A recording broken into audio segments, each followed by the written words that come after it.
جعلنا الشیاطین اولیاء للذین لا یؤمنون صدق اللہ مولانا العظیم وصدق رسولہ النبی الکریم الرؤوف الرحیم اللہم نور قلوبنا بالقرآن وزین اخلاقنا بالقرآن وادخلنا الجنة بالقرآن ونجنا من النار بالقرآن قال اللہ تعالی وتبارک فی شان حبیبہ مخبرا وآمرا ان اللہ وملائکتہ یصلون علی النبی یا ایھا الذین آمنوا صلوا علیہ وسلموا تسلیما الصلاۃ والسلام علیک یا رسول اللہ وعلی آلک واصحابک یا محبوب رب العالمین الصلاۃ والسلام علیک یا رسول اللہ وعلى آلك واصحابك یا راحت العاشقین ز مہجوری برآمد جان عالم تراحم یا نبی اللہ تراحم ناخر رحمتا للعالمین ز محروما چرا فارغ نشینی برو آب سرز برد یمانی کہ روح تست صبح زندگانی ادیم طائف نالین پاکن شراک از رشتہ جہاں ماکن چے باشد گرکنی سوئم نگاہے ہمیشہ گرم باشد گاہے گاہے نگاہے یا رسول اللہ نگاہے ہمیشہ گرم باشد گاہے گاہے صد ہزاراں جبریل اندر بشر بہر حق سوئے غریباں یک نظر یا رسول اللہ انظر حالنا یا حبیب اللہ اسمع قالنا اننی فی بحر غم مغرق خذ یدی ساحل لنا اشکالنا یا صاحب الجمال و یا سید البشر من وجهک المنیر لقد نور القمر لا يمکن الثناء کما کان حقه بعد از خدا بزرگ توئی قصہ مختصر۔ تمام حمد و ثنا تعریف و توصیف اللہ جل مجدہ الکریم کی ذات بابرکات کے لیے جو خالق کائنات بھی ہے اور مالک شش جہان بھی۔ اللہ جل وعلا کی حمد و ثنا کے بعد حضور نبی اکرم شفیع امم رسول محتشم نبی مکرم اللہ کے پیارے امت کے سہارے رب کے محبوب دانائے غیوب مالک رقاب امم فخر عرب و عجم والی کون و مکان سیاہ لا مکان سید انس و جان سرور لالا رخاں نیر تاباں سرنشین مہوشاں ماہ خوباں شہنشاہ حسینہ تتمہ دوراں سر خیل زہرہ جمالاں جلوہ صبح ازل نور ذات لم یزل باعث تکوین عالم فخر عالم بنی آدم نیر بطحا راز تار ما اوہا شاہد ما تغا صاحب علم نشرہ معصوم آمنہ احمد مجتبیٰ حضرت محمد مصطفیٰ صلی اللہ علیہ وسلم کے حضور ناز میں اپنی عقیدتوں ارادتوں اور محبتوں کا خراج پیش کرنے کے بعد معزز محترم سامعین خواتین و حضرات السلام علیکم ورحمۃ اللہ وبرکاتہ۔ پردہ اور حیا کے عنوان سے کچھ باتیں آج کی اس نشست میں آپ کے گوش گزار کرنے کی کوشش کروں گا۔ اللہ تعالیٰ میری زبان کو سچائی کا نور نصیب فرمائے اور جو سنے اس پر مجھے اور آپ کو عمل کی توفیق نصیب کرے۔ اللہ تعالیٰ جل شانہ نے ہمیں جو دین دیا وہ دین فطرت ہے۔ مرد اور عورت انسانیت کے دو خوبصورت تیور انداز اور روپ ہیں۔ مرد کے وظائف ذمہ داریاں اور طرح کی ہیں اور عورت کے وظائف اور ذمہ داریاں کچھ اور طرح کی ہیں۔ اس لیے دونوں کو صلاحیتیں بھی اس اعتبار سے دی گئی. مرد کو جفاکش اور سخت پیدا کیا گیا، عورت کے اندر لطافت، ناز و انداز اور اس کے معمولات کے مطابق اور اس کی ذمہ داریوں کے مطابق اس کو صلاحیتوں سے نوازا گیا. مرد چونکہ کسب معاش کر کے گھر کے نظم و نسق کو چلاتا ہے اور عورت امور خانہ داری میں مصروف رہتی ہے، تو دونوں کے وظائف، احکام، حالات اور صلاحیتیں الگ الگ رکھی گئی ہیں، اور ہر ایک کی تخلیق میں ہزارہ حکمتیں ہیں، اور پھر دونوں کو ایک دوسرے کی ضرورت بنایا. عورت چار دیواری کی زینت ہے، مرد اس کائنات کا حسن، بانپن اور عروج ہے. دونوں کے وظائف مختلف بنائے.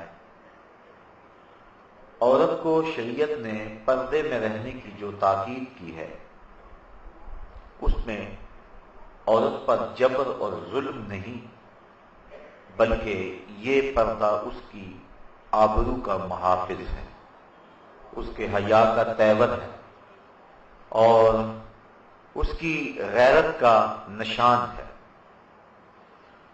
یہ عورت کے لیے کوئی قید خانہ نہیں، بلکہ یہ اس کا اعزاز ہے، اس کی تکریم ہے.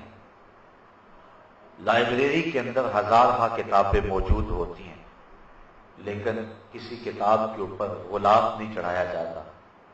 قرآن مجید اللہ کی کتاب ہے اور یہ ساری کتابوں پر تفوق اور مرتبہ رکھتی ہے اور عزت و احترام کے لائق ہے، تو اس کو غلاف میں لپیٹا جاتا ہے. اگر قرآن مجید کے اوپر غلاف ڈالا جائے تو اس کا یہ مطلب نہیں ہے کہ یہ اس کتاب کے ساتھ ظلم ہے، بلکہ اس کتاب کو خصوصیت اور اہتمام کے ساتھ غلاف میں رکھنا اس کتاب کی عزت اور عظمت کا بیان ہے. اللہ تعالیٰ نے جو عورت کو پردے کا حکم دیا ہے تو یہ عورت کی آبرو ہے. یہ واضح میں رکھیں کہ یہ نہیں ہے کہ مرد کو پردے کا حکم نہیں ہے، مرد کو بھی پردے کا حکم دیا گیا ہے، عورت کو بھی پردے کا حکم دیا گیا ہے. صرف جو پردے کی جگہ ہے اس میں فرق ہے. مرد ناف سے لے کر کے گھٹنوں تک اس کی اتنی جگہ یہ شرمگاہ کہلاتی ہے اور اس کو پردے میں رکھنا واجب ہے، اور عورت سر سے لے کر پاؤں تک عورت ہے، اس لیے اس کو پردے کی تاکید کی گئی ہے. ایک زمانہ تھا کہ عورت کو مرد نے اپنی خواہشات کی تکمیل کا کھلونا سمجھا تھا، اور ہمیشہ مرد نے اس کی آبرو سے اور اس کی عزت سے کھیل کر کے اس کی تذلیل کی ہے. افلاطون نے عورت کو از قبیلے جن سے انسان ماننے سے انکار کیا. وہ کہتا ہے یہ انسان کی ہم شکل تو ضرور ہے لیکن انسان نہیں ہے. انسان کی ضرورت کے لیے، انسان کی تسکین کے لیے اور مرد کی راحت کے لیے اس کو پیدا کیا گیا ہے. یہ انسان کو جنم تو دیتی ہے لیکن خود انسان نہیں ہے. کسی نے کہا کہ عورت بدی کا سر چشمہ ہے. اتنی دیر تک اللہ کا قرب نہیں مل سکتا جب تک عورت سے جدائی اختیار نہیں کی جاتی. اسلام نے عورت کو مرتبہ دیا، بدھ نے کہا کہ یہ بدی کا سر چشمہ ہے، اس سے جدا ہو جاؤ گے تو پھر تمہیں اللہ کا قرب ملے گا، لیکن اسلام نے ہمیں جو عورت کا مرتبہ بتایا، ہم دیکھتے ہیں کہ بسا اوقات حضرت عائشہ رضی اللہ تعالی عنہا کے بستر میں حضور کو وحی آیا کرتی تھی۔ کہاں عورت بدی کا سر چشمہ قرار پاتی ہے اور کہاں حضور کو اپنی زوجہ محترمہ کے بستر میں وحی کے نزول کے آثار پیدا ہوتے ہیں۔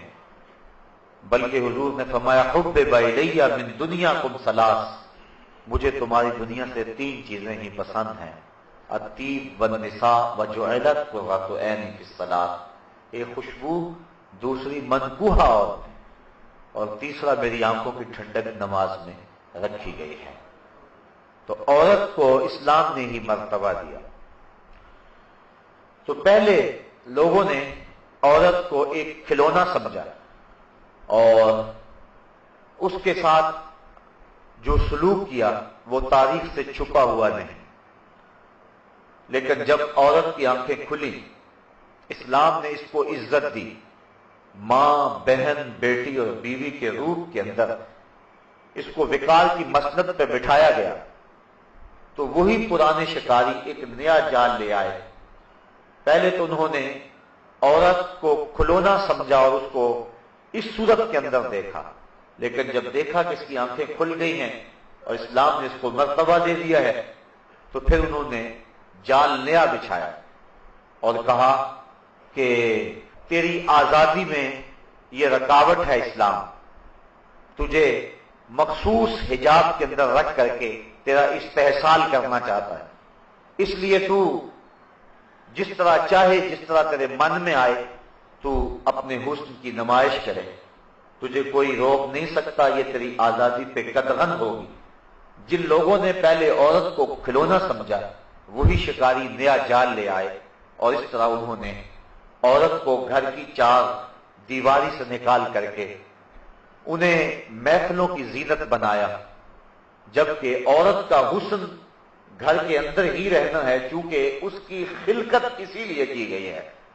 اقبال کہتا ہے کہ اس راز کو عورت کی حقیقت ہی کرے فاش، مجبور ہیں معذور ہیں مردان خرد مند، کیا چیز ہے آرائش و زیبائش میں زیادہ، آزادی نسواں یا زمرد کا گلو بند۔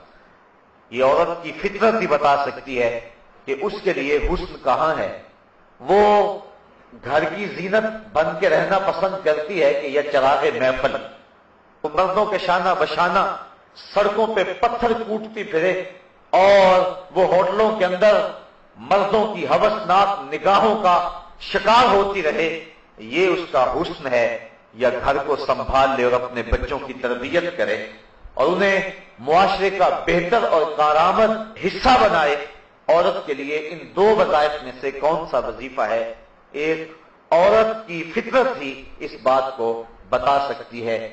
تو یہ پرانے شکاریوں نے ایک نیا جال بچھایا اور عورت کو اپنے سفلی جذبات کی تسکین کے لیے کھلونا ہی دیکھنا چاہا، لیکن انہوں نے ایک اور جال بچھا کے عورت کو پھانس لیا۔ اب دیکھیے قرآن مجید میں ہمارا رب ہم سے کیا کہہ رہا ہے۔ یا بنی آدم، اے اولاد آدم، قد انزلنا علیکم لباسا یواری سوآتکم وریشا، بے شک ہم نے تمہاری طرف ایک لباس وہ اتارا کہ تمہاری شرم کی چیزیں چھپائے، اور ایک وہ کہ تمہاری آرائش ہو۔ یعنی لباس کے مقاصد بیان کیے گئے۔ لباس کے بنیادی مقاصد 3 ہیں: گرمی اور سردی سے انسان کو بچانا، دوسرا انسان کی عزت آبرو کی حفاظت کرنا اور اس کی شرم والی چیزوں کو چھپانا، اور لباس کا تیسرا مقصد زینت دینا ہے۔ لباس پہن کر کے انسان مہذب لگتا ہے۔ اگر انسان لباس کے بغیر ہی معاشرے کے اندر چلنے پھرنے لگ جائے تو اس میں اور پھر جانوروں میں کوئی فرق باقی نہیں رہتا ہے۔ اللہ تعالیٰ نے انسان کی حیت ایسی بنائی ہے کہ اس کے لیے لباس ضروری ہے، اور اس مقصد کو یہاں بیان فرمایا، اے آدم کی اولاد، بے شک ہم نے تمہاری طرف ایک لباس وہ اتارا جس سے تمہاری شرم کی چیزیں چھپ جائیں، اور ایک لباس وہ جس سے تمہاری آرائش ہو، لباس التقوی، اور ایک لباس پرہیزگاری کا لباس ہے، تقوی کا لباس ہے، اور فرمایا ذالک خیر، یہ لباس بہتر لباس ہے۔ آگے فرمایا ذالک من آیات اللہ لعلہم یذکرون، یہ اللہ کی نشانیوں میں سے ہے تاکہ کہیں وہ نصیحت مانے۔ اللہ تعالیٰ نے تمہاری نصیحت کے لیے یہ ساری چیزیں بیان کر دیں، اور تمہارا لباس بھی اللہ کی من جملہ نشانیوں میں سے ایک نشانی ہے۔ یا بنی آدم، اے اولاد آدم، لا یفتننکم الشیطان کما اخرج ابویکم من الجنہ، اے اولاد آدم خبردار کہیں تمہیں شیطان فتنے میں مبتلا نہ کر دے، تمہیں فتنے میں نہ ڈال دے، کما اخرج ابویکم من الجنہ، جس طرح تمہارے ماں باپ کو اس نے بہشت سے نکلوایا، ینزع عنہما لباسہما لیریہما سوآتہما، اور اتروا دیے ان کے لباس کہ ان کی شرم کی چیزیں انہیں نظر پڑیں، انہ یراکم ہوا وقبیلہ من حیث لا ترونہم، بے شک وہ اور اس کا قبیلہ اور کنبہ تمہیں وہاں سے دیکھتا ہے کہ تم انہیں نہیں دیکھتے ہو، یعنی شیاطین تمہیں دیکھتے ہیں اور تمہارے اوپر حملہ آور ہوتے ہیں، لیکن تم شیاطین کو نہیں دیکھتے۔ انا جعلنا الشیاطین اولیاء للذین لا یؤمنون، بے شک ہم نے شیطانوں کو ان کا دوست کیا جو ایمان نہیں لاتے۔ جو مومن ہیں شیطان ان کا دوست نہیں ہے، بلکہ جو ایمان نہیں لاتے شیطان ان کا دوست ہے۔ تو شیطان چاہتا ہے کہ تمہارے لباس کو پھر تار تار کر دے، اور تمہیں پھر برہنہ کر دے، اور تمہارے تقوی کا لباس بھی چھین لے، اور وہ لباس جو تمہیں زینت دیے ہوئے ہے، اور وہ لباس جو تمہاری شرم والی چیزوں کو چھپائے ہوئے ہے، شیطان چاہتا ہے کہ تمہارے اس لباس کو پھر تم سے اتروا دے اور تم کو رسوا کر دے۔ جو اہل ایمان ہیں وہ شیطان سے کبھی دوستی نہیں لگاتے، اور جن کو ایمان کی بہار نصیب نہیں ہے وہ شیطان کو اپنا دوست سمجھ لیتے ہیں۔ تو اہل ایمان کبھی بھی شیطان کے ساتھ اپنی دوستی کے رشتے کو قائم نہیں رکھتے، بلکہ اللہ تعالیٰ نے ایک دوسرے مقام پہ ارشاد فرمایا یا ایھا الذین آمنوا لا تتخذوا عدوی وعدوکم اولیاء، اے ایمان والو میرے اور اپنے دشمن کو کبھی بھی دوست نہ بنانا۔ دشمن سوائے دشمنی کے اور کیا کرے گا؟ وہ جس روپ میں مرضی آ جائے سوائے دشمنی کے وہ کر ہی کیا سکتا ہے۔ تو شیطان ہمارا دشمن ہے، اس نے ہمارے رب کے روبرو قسم کھائی تھی کہ مجھے قسم ہے تیری عزت کی، میں تیرے بندوں کو تیرے تک نہیں پہنچنے دوں گا، میں ان کے دائیں ان کے بائیں ان کے آگے ان کے پیچھے چاروں طرف کو گھیر لوں گا۔ دو سمتیں بھول گیا، ایک اوپر والی ایک نیچے والی۔ جب بندہ پیشانی سجدے میں رکھ دے یا ہاتھ اٹھائے اور اللہ سے عرض کرے تو شیطان انسان کے راستے میں حائل نہیں ہو سکتا ہے، باقی چاروں سمتوں سے آتا ہے، تو اس کو کبھی بھی اہل ایمان دوست نہیں سمجھتے ہیں۔ تو شیطان انسان کو بے حیا بنانے کے لیے تگ و تاز کیا کرتا ہے، اور ہمیشہ شیطان انسان کی آبرو کا دشمن ہے، اس کو ایک آنکھ بھی انسان کی عزت نہیں بھاتی، اور وہ چاہتا ہے کہ انسان کو حیا باختہ کر دوں۔ اور صاحبو یہ بات ذہن میں رکھو کہ جب کسی قوم کے اندر حیا باقی نہیں رہتا تو اس قوم کا دین باقی نہیں رہتا۔ حضرت نبی رحمت صلی اللہ علیہ وآلہ وسلم تشریف فرما ہوئے تو ایک صاحب اپنے بھائی کو حیا کے بارے میں درس دے رہا تھا، حیا کی تعلیم دے رہا تھا۔ تو حضور جب تشریف فرما ہوئے اور اس کے بھائی کو تعلیم دیتے ہوئے دیکھا تو فرمایا دعو فإن الحیا من الایمان، فرمایا اسے چھوڑ دے، حیا تو ایمان کا حصہ ہے، یعنی جب ایمان ہوگا تو لازمی طور پہ حیا بھی ہوگا۔ حیا کا سبق اور حیا کی تعلیم اور حیا کے لیے کوشش کر کے کسی شخص کے اندر اس بات کو ڈھیلا نہیں جا سکتا، اگر ایمان نہیں ہے تو حیا نہیں آ سکتا، اور اگر ایمان ہے تو حیا لازمہ ہے ایمان کا۔ تو جس کے اندر ایمان ہوگا تو یقیناً اس کو حیا کی صفت بھی حاصل ہوگی، اور یہ ایمان کے شعبوں میں سے ایک اہم شعبہ ہے۔ بلکہ حضور نے فرمایا کہ حیا سارے کا سارا بھلائی ہے، اور حیا سوائے بھلائی کے اور کچھ نہیں لاتا ہے۔ تو شیطان چاہتا ہے کہ ہمیں حیا باختہ کر دیں. اور حیا باختگی کی جو ہے وہ بدترین صورت یہ ہے کہ وہ کسی کے لباس کو اتار دے. اللہ نے جن چیزوں کو چھپانے کا حکم دیا ہے اگر ان چیزوں کو چھپایا نہ جائے تو پھر حیا کا جوہر باقی نہیں رہتا ہے. اس لیے اللہ تعالیٰ نے اہل ایمان کو اپنے رسول کی وساطت سے یہ حکم دیا قل للمؤمنین یغضوا من ابصارہم ویحفظوا فروجہم ذلک ازکی لہم ان اللہ خبیر بما یصنعون. اے محبوب آپ فرما دیجئے، حکم دیجئے للمؤمنین مسلمان مردوں کو، کیا حکم دیجئے؟ یغضوا من ابصارہم کہ وہ اپنی نگاہوں کو نیچا رکھیں، وَيَحْفَظُوا فُرُوجَهُمْ اور اپنی شرمگاہوں کی حفاظت کریں، ذَلِكَ أَزْكَىٰ لَهُمْ یہ ان کے لیے زیادہ ستھری بات ہے. ان اللہ خبیر بما یصنعون جو تم کرتے ہو اللہ اس کو خوب جانتا ہے. تمہارے کاموں سے، تمہارے اعمال سے تمہارا رب بے خبر نہیں ہے. وَقُلْ لِلْمُؤْمِنَاتِ اور اے محبوب آپ مومن عورتوں کو حکم دیں یغضضن من ابصارہن کہ وہ اپنی نگاہوں کو نیچی رکھیں، وَيَحْفَظْنَ فُرُوجَهُنَّ اور اپنی پارسائی کی حفاظت کریں، وَلَا يُبْدِينَ زِينَتَهُنَّ اور اپنے بناؤ کو نہ دکھائیں إِلَّا مَا ظَهَرَ مِنْهَا مگر وہی جو اللہ نے ظاہر کیا ہے، وَلْيَضْرِبْنَ بِخُمُرِهِنَّ عَلَى جُيُوبِهِنَّ اور اپنے دوپٹے اپنے گریبانوں پہ ڈال لیں، وَلَا يُبْدِينَ زِينَتَهُنَّ اور اپنی زینت اور سنگار کو ظاہر نہ کریں الا لبعولتہن مگر اپنے شوہروں پر، او آبائہن یا اپنے باپ پر، او آباء بعولتہن یا اپنے شوہروں کے باپ پر، او ابنائہن یا اپنے بیٹوں پر، او ابناء بعولتہن یا اپنے شوہروں کے بیٹوں پر، او اخوانہن یا اپنے بھائیوں پر، او بنی اخوانہن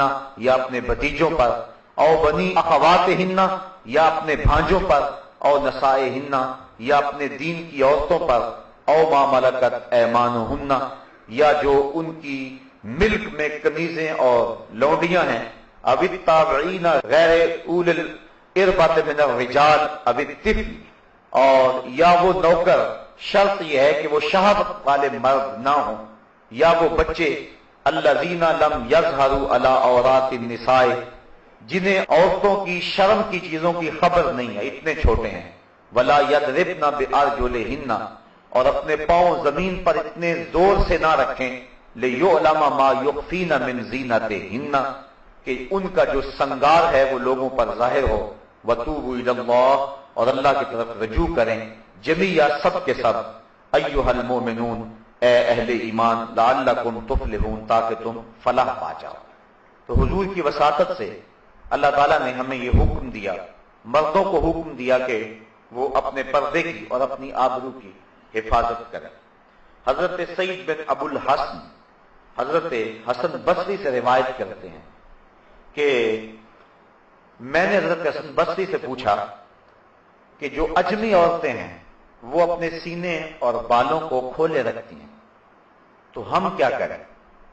تو حضرت حسن بصری نے قرآن مجید کی اس آیت کی طرف اشارہ کیا، فرمایا وہ اگر حیا باختہ ہیں اور اپنے سینے اور اپنے سر کھولے پھرتی ہیں تو تمہیں تو تمہارے رب نے حکم دیا ہے کہ نظروں کو نیچا رکھیں، اس لیے تم نے اپنی آبرو کی از خود حفاظت کرنی ہے. وَيَحْفَظُوا فُرُوجَهُمْ اور اپنی شرمگاہوں کی حفاظت کریں. حضور نبی رحمت صلی اللہ علیہ وسلم نے فرمایا صحابہ بازاروں میں بیٹھنے سے اجتناب کیا کرو. صحابہ نے عرض کی حضور ہمارا گزر نہیں ہے کیونکہ وہ ہمارے بیٹھنے کی جگہیں ہیں اور ہم وہاں بیٹھ کر کے باتیں کرتے ہیں. تو حضور نے فرمایا اچھا تمہیں پھر بازاروں میں بیٹھنے کی اجازت دیتا ہوں لیکن شرط یہ ہے کہ تم بازار کا حق ادا کرو. تو صحابہ نے عرض کی حضور بازار کا حق کیا ہے؟ تو حضور نے ارشاد فرمایا امر بالمعروف نہی عن المنکر، نیکی کا حکم دینا اور برائی سے منع کرنا، کوئی تکلیف دہ چیز پڑی ہو تو اس کو ہٹا دینا، چوتھا حق کے سلام کرنے والے کا جواب دینا، اور پھر حضور نے فرمایا اپنی نظروں کو نیچا رکھنا. اگر تم بازار میں بیٹھنا چاہتے ہو تو اپنی نظر کی تم نے حفاظت کرنی ہے. حضور نبی رحمت صلی اللہ علیہ وآلہ وسلم نے ارشاد فرمایا کہ نظر شیطان کے زہر آلود تیروں میں سے ایک تیر ہے، اور اگر کوئی شخص اپنی نظر کی حفاظت کرتا ہے تو اللہ تعالی جل شانہ اس کو عبادت کی لذت نصیب فرما دیتا ہے۔ اگر کسی شخص کی نظر پاک نہیں رہتی تو اس کو سجدوں کی لذت نصیب نہیں ہو سکتی، اس کو قیام کا لطف نہیں مل سکتا، چاہے وہ سین حرم میں پڑھے یا مسجد نبوی میں پڑھے۔ اور جو شخص اپنی نظر کی حفاظت کر دیتا ہے اور اپنی نظر کو ناپاکی سے اور اپنی نظر کو بدی سے محفوظ رکھتا ہے، جب وہ سجدہ کرے گا تو سجدے کی لذت ملے گی، جب رکوع کرے گا تو رکوع کا لطف نصیب ہوگا، جب قیام کرے گا تو قیام کا مزہ نصیب ہوگا۔ عبادت اور ایمان کی ایک لذت ہوتی ہے جو ایک مومن کو نصیب ہوتی ہے، تو جو شخص اپنی نظر کی حفاظت کرے اللہ تعالیٰ اس کو عبادت کا سرور اور عبادت کی لذت نصیب فرما دیتا ہے۔ تو اہل ایمان کو اس بات کا حکم دیا گیا، بلکہ حضور نے اپنے عمل سے صحابہ کے سامنے اس کی مثال پیش کی۔ حجۃ الوداع کے موقع پہ آقا کریم علیہ السلام کے ردیف تھے حضرت فضل بن عباس رضی اللہ تعالی عنہ، حضرت عبداللہ ابن عباس رضی اللہ تعالی عنہ کے بھائی اور حضور کے چچا زاد بھائی، حضرت عباس بن عبد المطلب رضی اللہ تعالی عنہما کے فرزند ارجمن، اور یہ تھے بڑے خوبصورت، حضور علیہ السلام کے ساتھ سواری کے اوپر تشریف فرما تھے۔ تو ایک قبیلے کی ایک خوبصورت عورت حضور سے مسئلہ پوچھنے کے لیے آگے بڑھی، تو حضرت فضل بن عباس کی نظر پڑ گئی، بلکہ ان کے چہرے پر نظر جم گئی۔ تو آقا کریم علیہ السلام اسی عالم کے اندر پیچھے پلٹ کے دیکھا اور اپنے ہاتھ سے حضرت فضل بن عباس کی ٹھوڑی کو پکڑا اور پکڑ کے دوسری سمت کر دیا، اور لوگوں کے سامنے اس مثال کو رکھا کہ کوئی جتنا مرضی متقی اور معتبر کیوں نہ ہو، وہ نظر کی حفاظت کرے، جس کی نظر پاک رہے گی اس کو باقی معاملات کے اندر خیر رہے گی، کیونکہ سب سے پہلے نظر بھٹکتی ہے، جب نظر بھٹکتی ہے تو خیال بہکتے ہیں، جب خیال بہکتے ہیں تو پھر انسان زنا کی طرف راغب ہوتا ہے۔ اس لیے اسلام نے دوائی زنا سے ہی روک دیا، اس لیے کہا سب سے پہلے تم اپنی نظر کی حفاظت کرو۔ بلکہ حضور علیہ السلام نے ارشاد فرمایا کہ نظر زنا کرتی ہے، فزن العین النظر وزن اللسان المنطق والنفس تمنا وتشتہی والفرج یصدق ذلك كله ويكذبه۔ فرمایا کہ انسان کی نظر کا زنا یہ ہے، آنکھ کا زنا یہ ہے کہ آدمی دیکھے کسی کو، اور فرمایا زبان کا زنا یہ ہے کہ بات کرے، پھر نفس جو ہے اس کی تمنا کرتا ہے اور اس کی آرزو کرتا ہے، پھر انسان کی شرمگاہ یا اس کی تصدیق کر دیتی ہے تمام کی تمام، اور یا پھر ان تمام کی وہ نفی کر دیتی ہے۔ دو صورتوں میں ایک صورت ضرور ہوتی ہے، اس لیے اپنی نظر کی حفاظت کرے اور اپنی آواز سے بھی حفاظت کرے۔ آج کل موبائل کے ذریعے سے مختلف پیکج آئے ہیں اور گفتگو کا زنا اور نظر کا زنا پورے عروج پہ ہے۔ جب کسی قوم کے اندر یہ بدی پھیلتی ہے تو اللہ اس قوم سے برکت کو اٹھا لیتا ہے۔ آج ہمارے میں برکت نہیں ہے، دولت کی کثرت کے باوجود بھی ہر بندہ شاکی ہے۔ جب تک ہماری نظر طاہر اور پاک نہیں ہوتی ہے ہمارے من کے اندر اجالے اور روشنیاں پیدا نہیں ہو سکتی ہیں۔ تو اللہ تعالیٰ نے اہل ایمان کو یہ حکم دیا، اے محبوب آپ ارشاد کر دیں اہل ایمان کو یغضوا من ابصارہم کہ وہ اپنی نظر کی حفاظت کریں۔ اگر انسان کی نظر پڑ جاتی ہے تو اس کے لیے حکم ہے النظرۃ الاولی والثانیۃ علیک، فرمایا پہلی نظر تجھے معاف ہے چونکہ اس میں تیرا قصد نہیں ہے، اگر اسی نظر کے تسلسل کو برقرار رکھتا ہے یا دوسری مرتبہ دیکھتا ہے تو فرمایا وہ تیرے اوپر وبال ہوگی۔ تو پہلی نظر کی معافی دی گئی کیونکہ اسلام جو ہے وہ دین فطرت ہے، تو جہاں انسان کی جہاں کمزوری ہے، جہاں اس کی بے اختیاری ہے وہاں چھوٹ دے دی گئی، لیکن اس کے بعد اگر اس نظر کا تسلسل برقرار رہتا ہے یا پھر دوسری نظر کوشش کر کے دیکھتا ہے اور تعاقب کرتا ہے تو پھر فرمایا وہ تیرے اوپر وبال ہے۔ اور وہ آنکھ جو غیر محارم کو دیکھتی رہی کل قیامت کے دن جہنم کی آگ سے بھر دی جائے گی۔ اور 3 آنکھیں حضور نے فرمایا قیامت کے دن کوئی آنکھ نہیں ہوگی جو رو نہیں رہی ہوگی، صرف 3 آنکھیں ہوں گی کہ جن میں آنسو نہیں ہوں گے اور جو نہیں رو رہی ہوں گی۔ ایک وہ نظر جو غیر محارم کی طرف دیکھنے سے بچی، دوسری وہ نظر جو اللہ جل شانہ کی راہ میں اس کے راستے کے اندر جاگتی رہی، پہرا دیتی رہے، سرحدوں کے اوپر محافظت کرتی رہی، اور تیسری وہ نظر، وہ آنکھ کہ خوف خدا میں مکھی کے سر کے برابر اس سے آنسو نکل آئے۔ تو فرمایا یہ 3 آنکھوں کے علاوہ باقی جتنی بھی آنکھیں ہیں وہ قیامت کے دن رو رہی ہوں گی۔ تو اپنی نظر کی حفاظت یہ بہت ضروری ہے، اور اللہ تعالیٰ نے قرآن مجید کے اندر یہاں خصوصیت کے ساتھ اس کا تذکرہ ارشاد فرمایا، وَيَحْفَظُوا فُرُوجَهُمْ ذَلِكَ أَزْكَىٰ لَهُمْ، اور اپنی شرمگاہ کی حفاظت کریں، یہ بہتر ہے ان کے لیے۔ ان اللہ خبیر بما یصنعون، بے شک اللہ ان کے کاموں کی خبر رکھتا ہے۔ یعنی اگر تم اپنی نظر کو محفوظ نہیں رکھ پاتے تو مت سمجھو کہ کسی نے دیکھا نہیں ہے، تمہارا رب دیکھ رہا ہے، اس کی نظر سے کوئی شے پوشیدہ نہیں ہے، ایک ایک چیز لکھی جا رہی ہے اور اس کا حساب کل تمہیں دینا پڑے گا۔ تو فرمایا وہ جانتا ہے، وہ دیکھتا ہے، اگر تم بچ جاؤ تو پھر بھی دیکھ رہا ہے، اور اگر تم نہ بچو تو وہ پھر بھی دیکھ رہا ہے۔ تو یہ اہل ایمان کو حکم دیا گیا۔ دوسری طرف عورتوں کو حکم دیا گیا، وَقُلْ لِلْمُؤْمِنَاتِ يَغْضُضْنَ مِنْ أَبْصَارِهِنَّ، اور اے محبوب مسلمان عورتوں کو بھی حکم دیں کہ وہ بھی اپنی نظروں کو نیچا رکھیں۔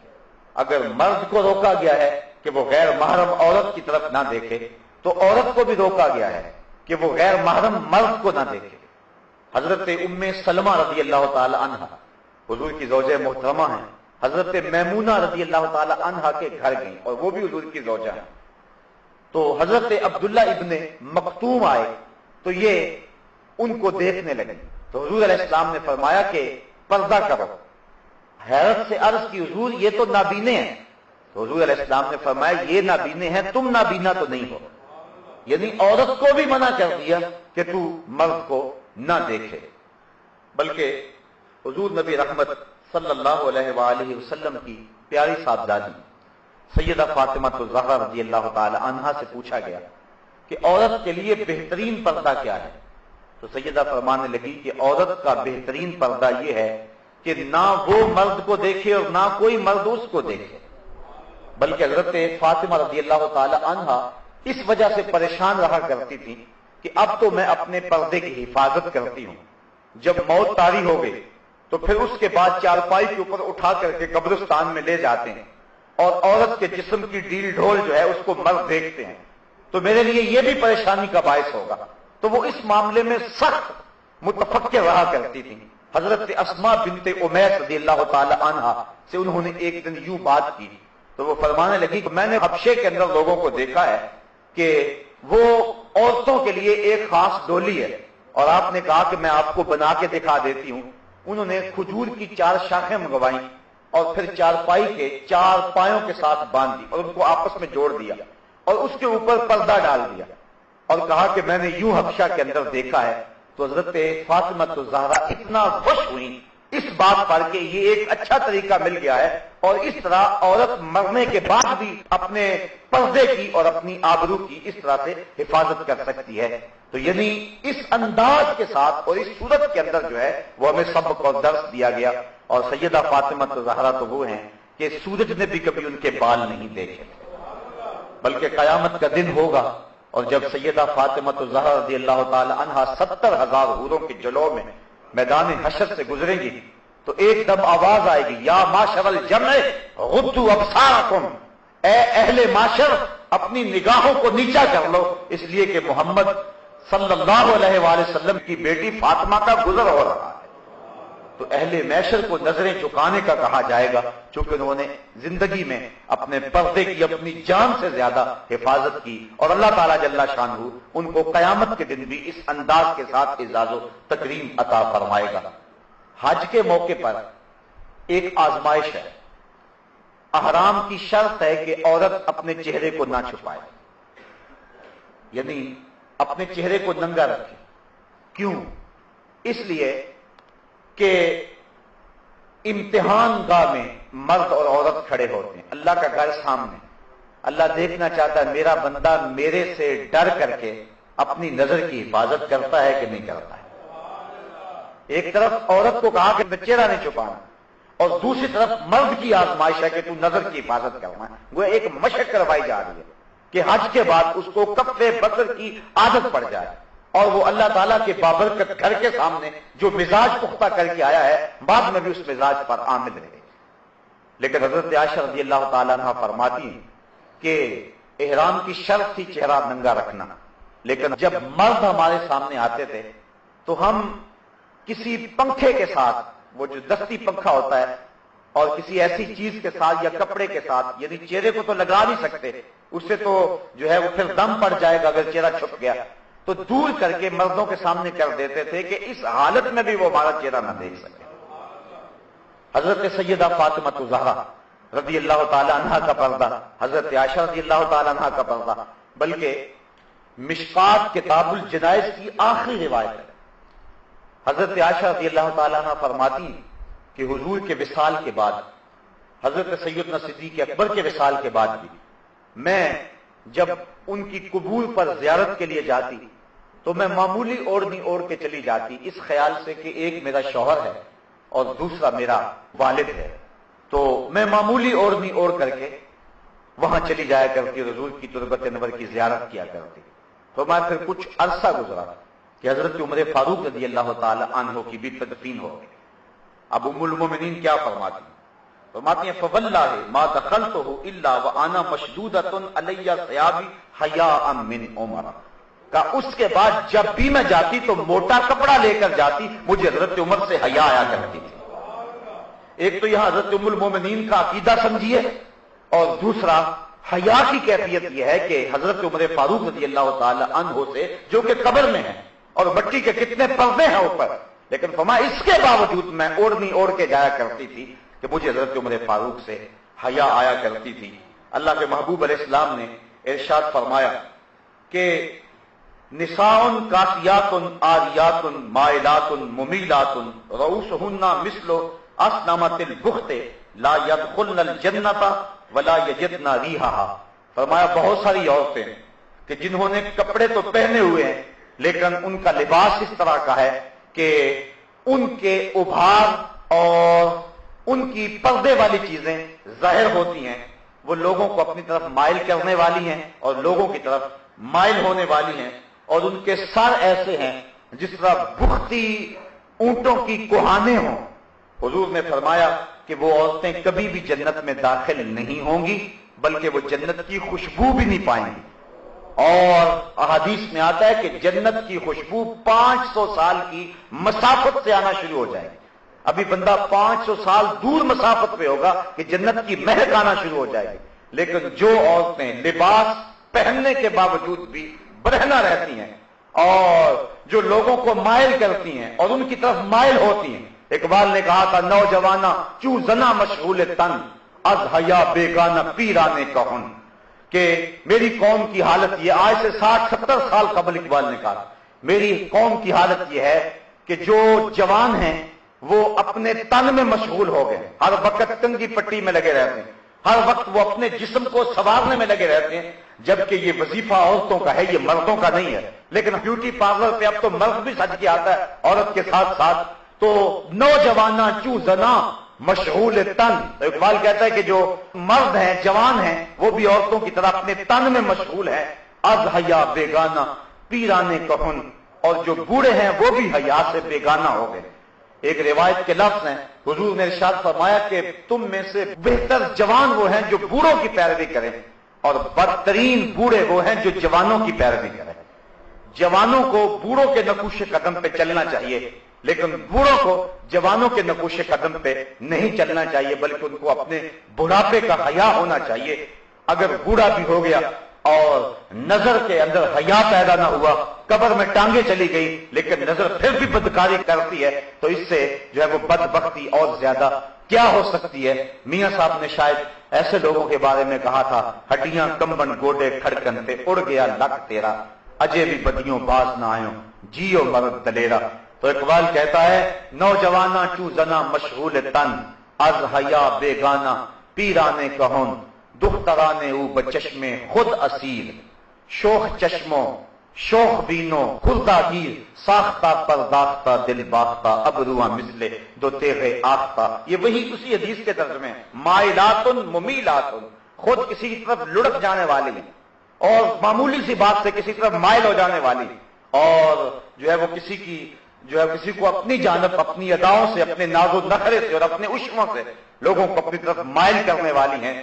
اور حضور نے ارشاد فرمایا کہ یہ عورتیں اپنے سروں پر اس طرح جوڑے رکھیں گی. دیکھیے حضور نے 1400 سال قبل ہی یہ بات بتا دی جس طرح بختی اونٹوں کی کوہانیں ہوتی، اور فرمایا کہ یہ عورتیں ایسی ہیں جو جنت میں جانا تو دور کی بات ہے، جنت کی خوشبو بھی نہیں پا سکیں گے. آج اپنے لباس کو ترک کر دیں، آج حیا کی چادر پھاڑ کے پھینک دیں، جو کرنا ہے کر لیں، اس مغرب کے معاشرے کے پیچھے لگ جائیں، لیکن حضور کے اس فرمان کو نظر میں رکھیں کہ قیامت کے دن پر کتنی رسوائی ہوگی ان عورتوں کی جنہوں نے حیا کی چادر کو اتار کے پھینک دیا. بلکہ آئیے ہم حضور کے دور کو دیکھتے ہیں. ابو داؤد شریف کے اندر روایت ہے کہ ایک خاتون کا بیٹا شہید ہو گیا کسی جنگ کے اندر، تو حضور کی خدمت میں وہ حاضر ہوئی، لیکن اپنے جوان بیٹے کی وفات پر اور اس کی شہادت پر حضور کی خدمت میں جب حاضر ہوئی تو صحابہ نے کیا دیکھا کہ اس کا پورا جسم جو تھا وہ پردے میں لپٹا ہوا تھا. تو بیٹے کی وفات پر باوجود کے دکھ اور تکلیف کی کیفیت میں بعض خاص شرعی ضابطے لوگوں سے چھوٹ جاتے ہیں، لیکن اس نے اپنے پردے کا خوب اہتمام کیا ہوا تھا. صحابہ نے تعجب کرتے ہوئے، اور تعجب جو تھا اس کو تحسین کی نظر سے دیکھتے ہوئے کہا کہ تو نے اس حالت کے اندر بھی اپنے پردے کا اتنا التزام کیا ہے. تو اس عورت نے جو جواب دیا وہ دختران ملت کے لیے کتنی روشن اور کتنی جو ہے وہ اجالے بانٹنے والی بات ہے. اس نے کہا میرا بیٹا فوت ہو گیا، میرا حیا تو فوت نہیں ہوا ہے. میرا بیٹا چلا گیا لیکن میرا حیا تو بھی باقی ہے. تو یہ تھی اسلام کی وہ دختران جن کی گود میں اسلام پلتا تھا. جب عورت پردے میں تھی تو وہ ایسے بچے جنم دیتی تھی جو قوم کی تقدیر کو بدل کے رکھ دیتے تھے. اقبال کہتا ہے تو نہ دانی کہ سوزے کے راتے تو دیگر گوں کر تقدیر عمر رہا. میرے قوم کی بہن تو نہیں جانتی کہ تو بہن ہو کے قرآن پڑھے تو عمر کی تقدیر بدلتی ہے، اور تو ماں ہو کے قرآن پڑھے تو بیٹا نیزے کی نوک پہ بھی قرآن سناتا ہے. آج اگر عورت سمٹ جائے تو معاشرہ پھیل جائے گا. میری بہن، میری بیٹی، تو نگار خانے کی زینت نہیں ہے، تو گھر کی آبرو ہے. تو مغرب کی ٹینوں نہیں ہے، تو مشرق کی بیٹی ہے. تو محافل کا حسن نہیں ہے بلکہ تو چراغے خانہ ہے. تیرے دم سے کائنات کے اندر حسن ہے. مکالمات افلاطون نہ لکھ سکی لیکن اسی کے شعلہ سے ٹوٹا شرار افلاطون. اسی عورت کی گود کے اندر اسلام پلتا تھا. جب مائیں ام الخیر جیسی تھی تو بیٹے غوث اعظم جیسے جنم لیتے تھے. جب مائیں راستی جیسی تھی تو بیٹے بابا فرید جیسے جنم لیتے تھے. جب مائیں سیدہ فاطمہ الزہرا جیسی تھی تو بیٹے حضرت امام حسین جیسے جنم لیا کرتے تھے. جب ماں قرآن کھول کے تلاوت کرتی تھی اور بیٹے کو لوہیاں دیا کرتی تھی تو بیٹے وقت کے بایزید ہوا کرتے تھے. لیکن جب مائیں ایک طرف بیٹے کو دودھ پلا رہی ہیں اور دوسری طرف تھرکتی ہوئی تصویروں پہ نظر جمی ہوئی ہے تو پھر بیٹے وقت کے بایزید تو نہیں ہوں گے، وہ اداکار اور ایکٹر ہی بنیں گے، وہ بے حیا ہی بنیں گے. حیا کا مادہ ان کی آنکھ میں نہیں ہوگا. تو اللہ تعالیٰ جل شانہ نے خاص طور پہ ارشاد فرمایا اور عورتوں کو کہا کہ وہ اپنی نظر کو نیچا رکھیں وَيَحْفَظْنَ فُرُوجَهُنَّ، اور اپنی پارسائی کی حفاظت کریں. سب سے قیمتی جوہر کسی شخص کی آبرو ہے. اگر آبرو باقی نہ رہی تو کیا باقی رہا؟ وَلَا يُبْدِينَ زِينَتَهُنَّ، اور اپنا بناؤ نہ دکھائیں إِلَّا مَا ظَهَرَ مِنْهَا، مگر جتنا خود ظاہر ہے. بعض علماء نے کہا کہ اس سے مراد جو ہے وہ اس کا لباس ہے. بعض نے کہا ہاتھ اور اس کا چہرہ اور اس کے پاؤں ہیں. لیکن یہ بات ذہن میں رکھیں، جو شریعت نے ہاتھ، پاؤں اور چہرے کے پردے کے بارے میں ہے کہ اس کا پردہ نہیں ہے، تو وہ رشتے آگے آ رہے ہیں کہ ان سے پردہ نہیں ہے. یعنی گھر کے اندر عورت رہتی ہے تو ظاہر بیٹے کے سامنے ہاتھ اور چہرہ اور پاؤں ان کا برہنہ رہنا یہ ضروری ہے. ممکن نہیں ہے کہ یہ برہنہ نہ رہے، اس لیے شریعت نے اس کی اجازت دی ہے کہ وہ اپنے بیٹوں کے سامنے، اپنے باپ کے سامنے، اپنے بھائیوں کے سامنے، بھتیجوں اور بھانجوں کے سامنے یہ سارے رشتے گنوائے، اور عورتیں عورتوں کے سامنے، اور وہ بھی عورتیں جو مسلمان عورتیں ہیں، جو کافرہ عورتیں ہیں، ان کے سامنے بھی عورت پردہ کرے. یعنی اس بات کی بھی تاکید کی گئی ہے کہ کافرہ عورت کے سامنے بھی جو ہے وہ پردہ کرے، اس کو بھی اپنی زیب و زینت نہ بنائے، کیونکہ وہ اتنی مقدس ہے. جس طرح شہوانی نگاہ اس کے چہرے پہ نہیں پڑنی چاہیے، کسی غیر جو ہے وہ مسلم عورت کی ناپاک نگاہ بھی اس کے مقدس چہرے پہ نہیں پڑنی چاہیے. یہ اسلام نے عورت کو عزت دی ہے، یہ اس کو مرتبہ دیا ہے. بلکہ ایک مخنث حضور علیہ السلام کے گھر میں آتا تھا اور ازواج مطہرات ان کے پاس بیٹھ جایا کرتی تھی. حضور علیہ السلام نے کبھی کچھ نہیں کہا تھا. ایک دن حضور تشریف لائے تو وہ باتیں کر رہا تھا، اور بات کیا کر رہا تھا؟ کسی عورت کا تذکرہ کر رہا تھا کہ وہ اتنی موٹی ہے کہ جب وہ اٹھ کے چلتی ہے تو 4 بل پڑتے ہیں اس کے بدن پہ، اور جب وہ لوٹتی ہے تو اس کی کمر پہ 4 بل پڑتے ہیں. یعنی اس کے حیات جلوس اور حیات قیام کو وہ بیان کر رہا تھا.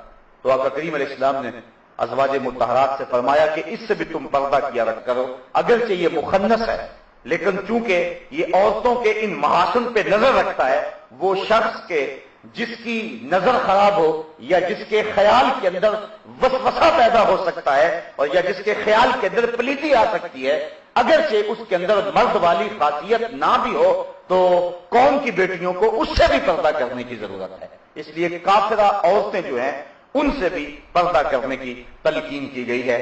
اس کے من جملہ خرابیوں میں سلیمان نے یہ خرابی بھی بیان کی ہے کہ وہ اپنے مردوں کو جا کے اس کے محاسن بیان کریں گی تو وہ مرد ان کے لیے جو ہے وہ راغب ہوں گے. اس لیے کافرہ عورت کے سامنے بھی اپنی زینت کو ظاہر نہ کیا جائے. اللہ اکبر. بلکہ یہاں تک ارشاد فرمایا، ذرا غور کیجیے، آج جس معاشرے میں ہم جی رہے ہیں، آج اگر کوئی ایسی بات کرے تو لوگ کہتے ہیں کہ یہ کٹ ملا ہے، یہ معاشرے کو پنپتے ہوئے دیکھ نہیں سکتا، اس کا دین بڑا سخت ہے. لیکن یہ تمہارا رب فرما رہا ہے نہ صرف کہ عورت اپنے پردے کی حفاظت کرے، بلکہ ارشاد فرمایا وَلَا يَضْرِبْنَ بِأَرْجُلِهِنَّ لِيُعْلَمَ مَا يُخْفِينَ مِنْ زِينَتِهِنَّ. عورت اپنے گھر کی 4 دیواری کے اندر اپنا پیر اتنے زور سے نہ رکھے کہ اس کے پاؤں میں پڑے ہوئے پازیب کی چھنکار باہر گزرتے ہوئے غیر مرد کے کانوں میں پڑے.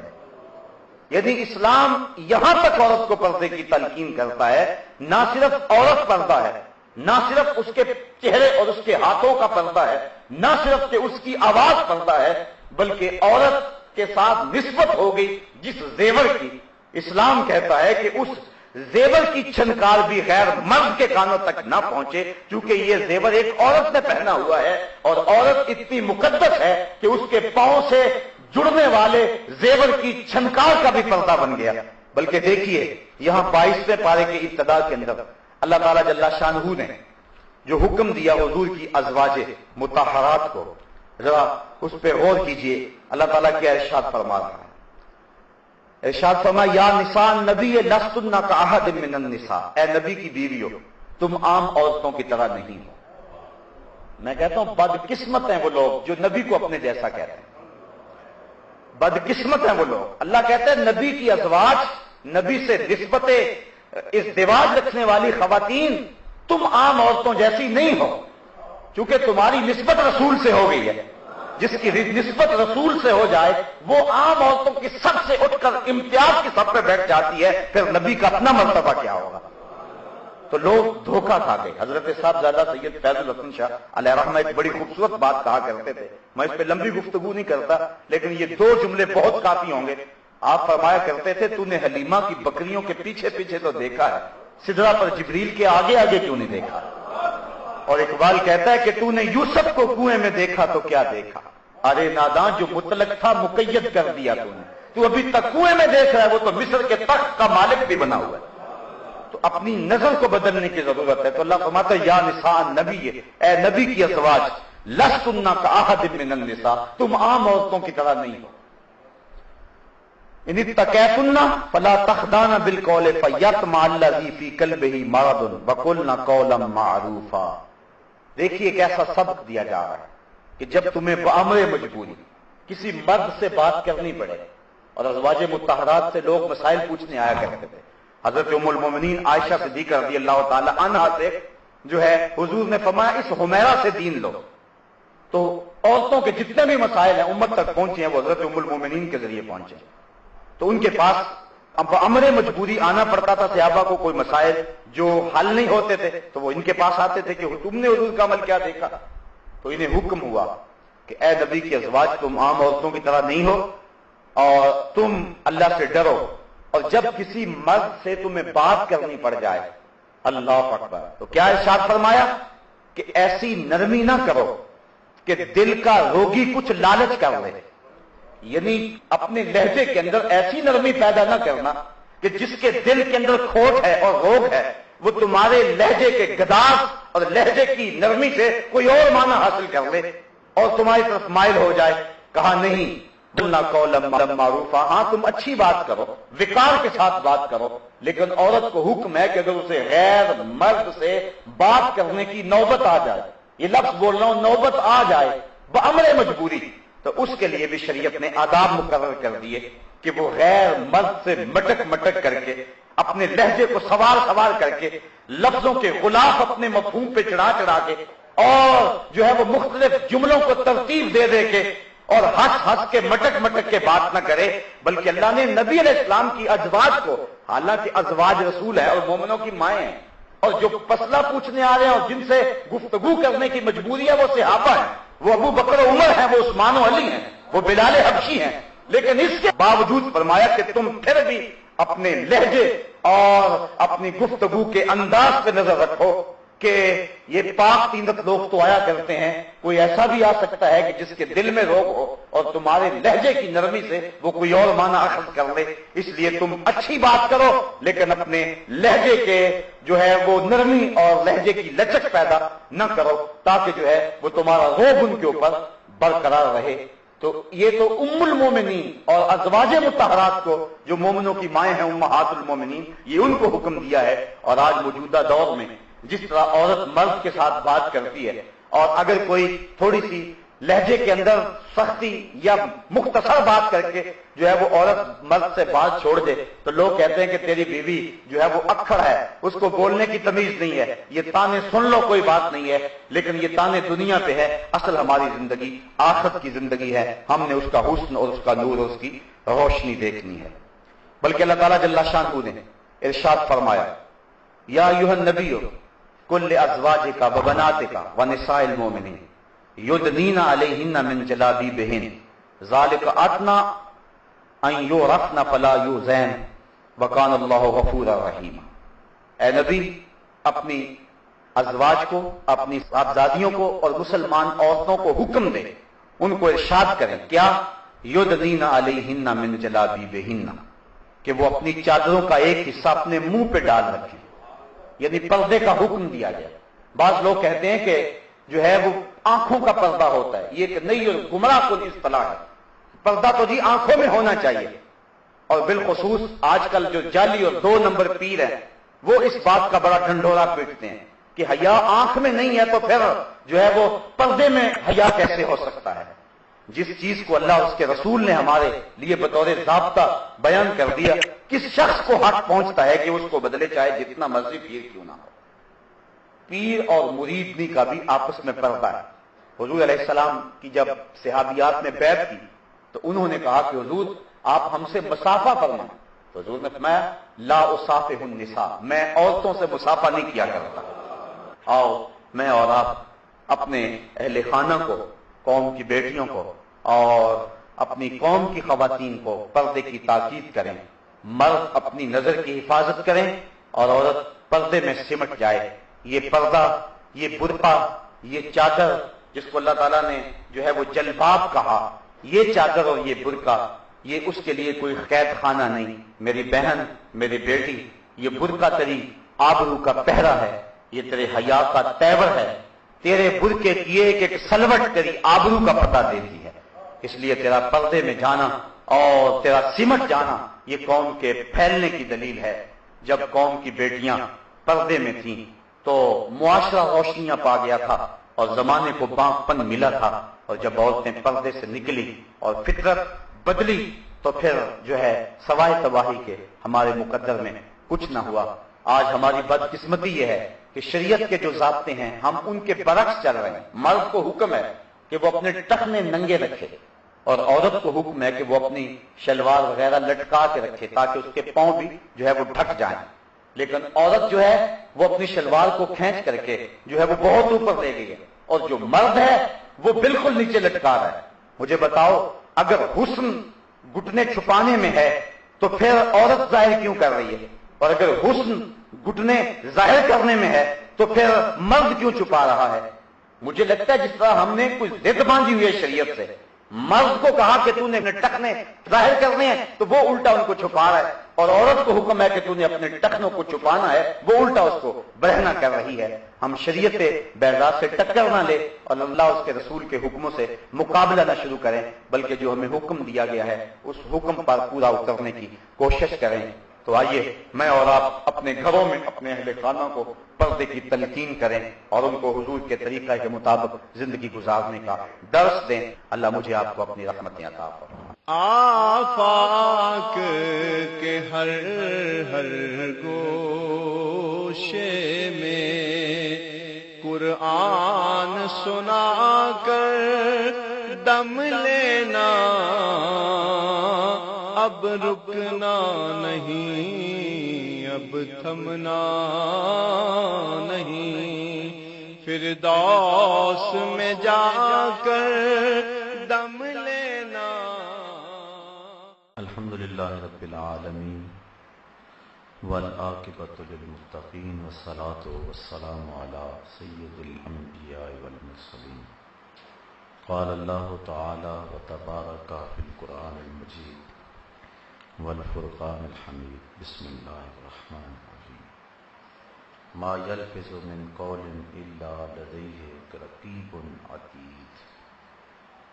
صدق اللہ مولانا العظیم وصدق رسولہ النبی الکریم الرؤوف الرحیم۔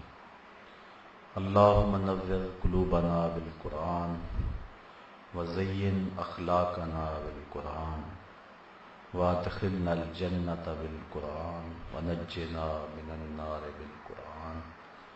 قال اللہ تعالی وتبارک فی شان حبیبہ مخبرا وعامرا، ان اللہ وملائکتہ یصلون علی النبی یا ایہا الذین آمنوا صلوا علیہ وسلموا تسلیما۔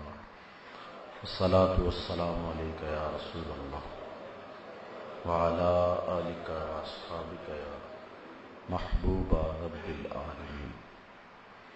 تمام حمد و ثنا، تعریف و توصیف اللہ جل مجدہ الکریم کی ذات بابرکات کے لیے، جو خالق کائنات بھی ہے اور مالک شہنشاہات بھی۔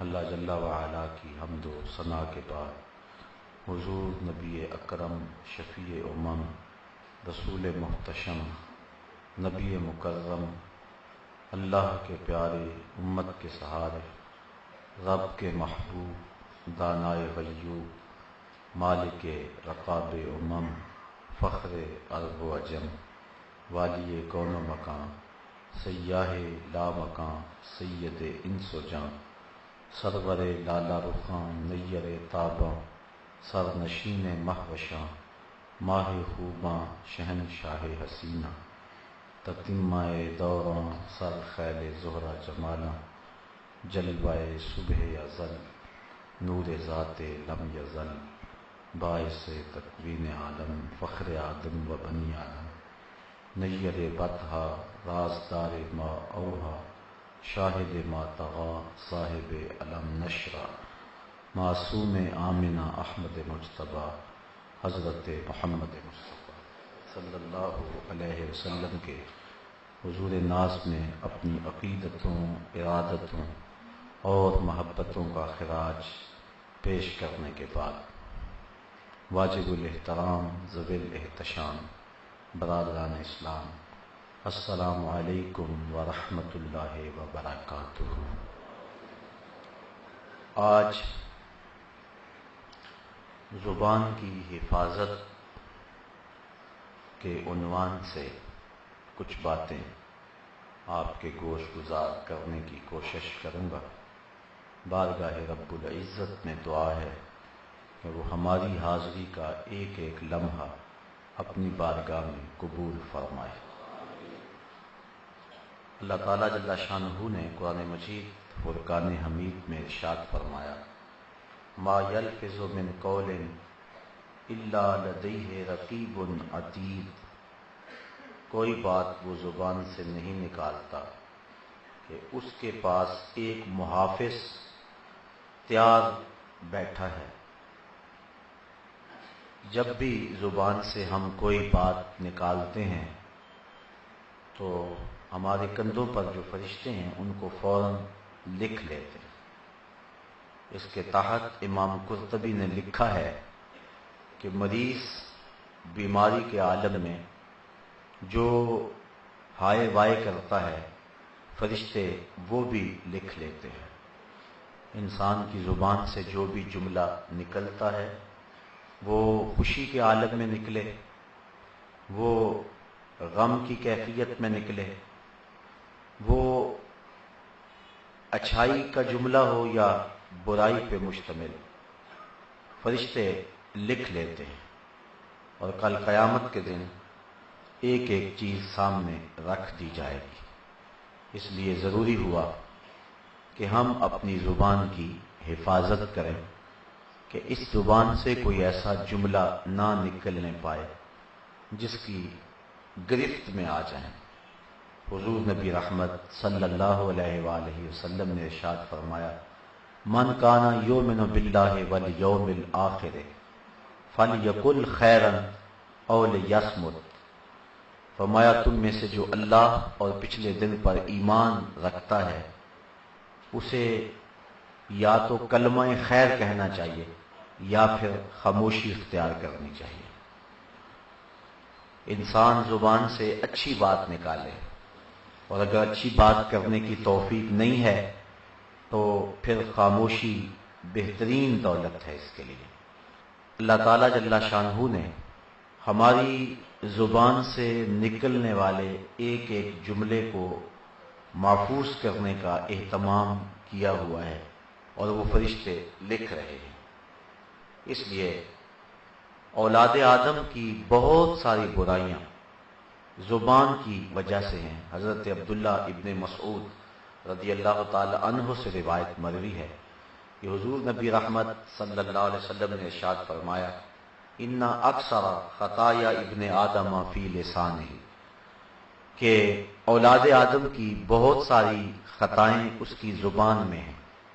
اور ایک حدیث میں آتا ہے کہ جب صبح ہوتی ہے تو پورے اعضائے بدنیہ زبان کے آگے درخواست کرتے ہیں کہ تو خاموش رہنا، کیونکہ زبان کی گفتگو سے باقی سارے جسم کے اعضاء کو سزا بھگتنی پڑتی ہے، تو سارے اعضائے بدنیہ زبان کو گزارش کرتے ہیں کہ تو خاموشی اختیار کرنا، تو غلط بات نہ کہنا۔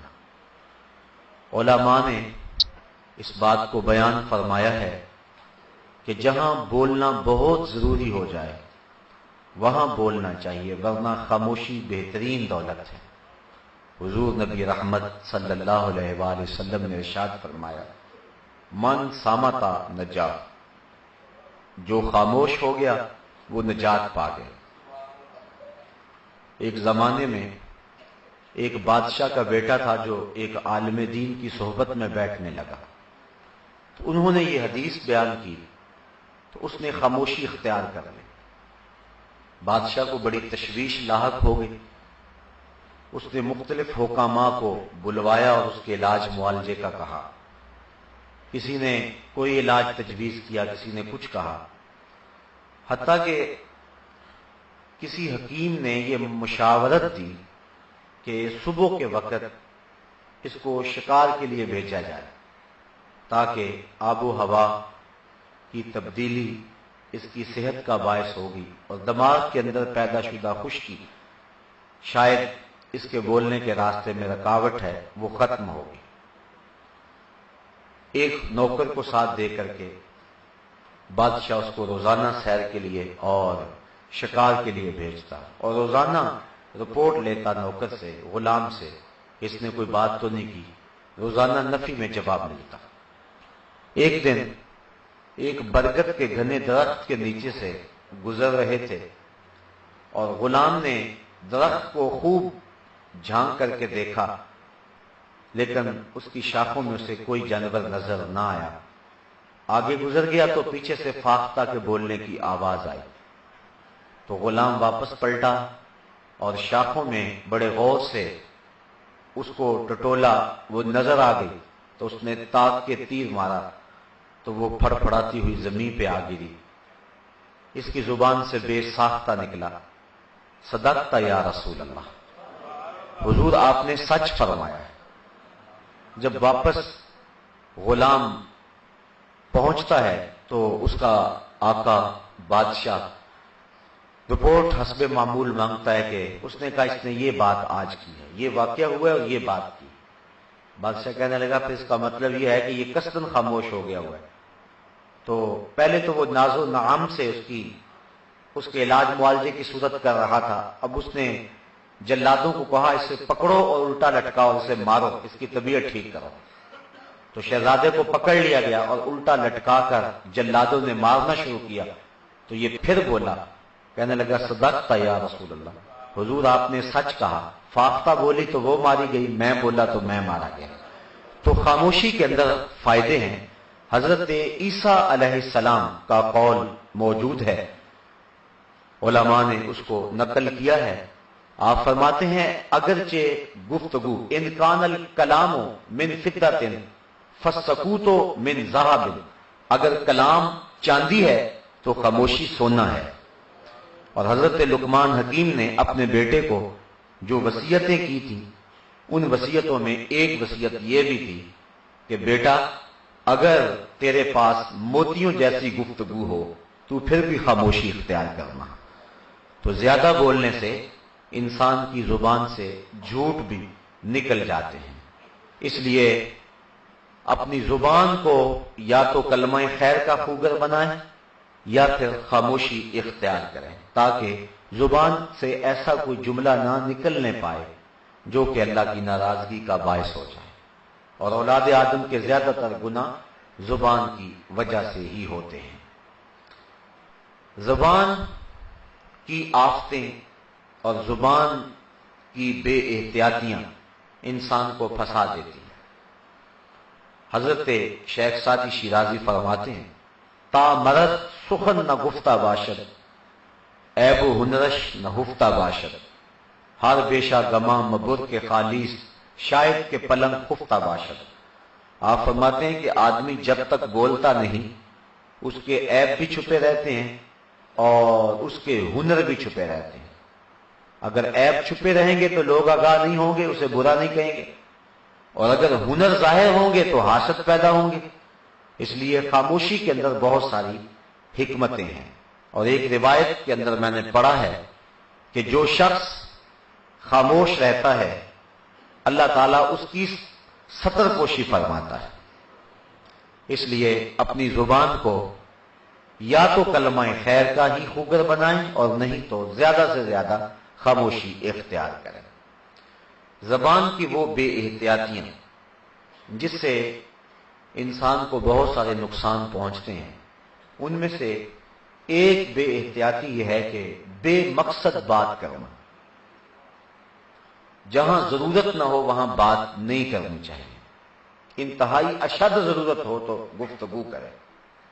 حضرت ابو بکر بن داسا حضرت امام ابو داؤد سے روایت کرتے ہیں، جس کو امام بدر الدین عینی نے عمدۃ القاری شرح صحیح بخاری میں لکھا ہے۔ کہتے ہیں کہ حضرت ابو داؤد نے اللہ کے محبوب علیہ السلام کی 5 لاکھ حدیثوں کو جمع کیا، ساری زندگی لگا دی اس کام پہ، اور 5 لاکھ حضور کی احادیث کے ذخیرے کو جمع کیا، پھر ان میں سے انتخاب کیا تو 8000 احادیث انہوں نے ان میں سے الگ کی، اور پھر زہد اور مناقب کی احادیث کو الگ کر کے انہوں نے اس سے آگے پھر انتخاب کیا تو وہ صرف 400 حدیثیں رہ گئیں۔ 400 احادیث میں سے پھر انہوں نے خلاصہ تیار کیا اور انتخاب کیا صرف 4 حدیثوں کا، اور وہ کہتے ہیں جو ان 4 حدیثوں پہ عمل کر لے اس کے دنیا دین کے لیے یہ 4 حدیثیں ہی کافی ہیں، اور یہ اسلام کی اساس ہیں، اسلام کی بنیاد۔ ان 4 حدیثوں میں سے ایک حدیث یہ ہے، من حسن اسلام المرء ترکہ ما لا یعنی ہے، کسی آدمی کے اسلام کا حسن یہ ہے کہ وہ ہر بے مقصد کام کو چھوڑ دے۔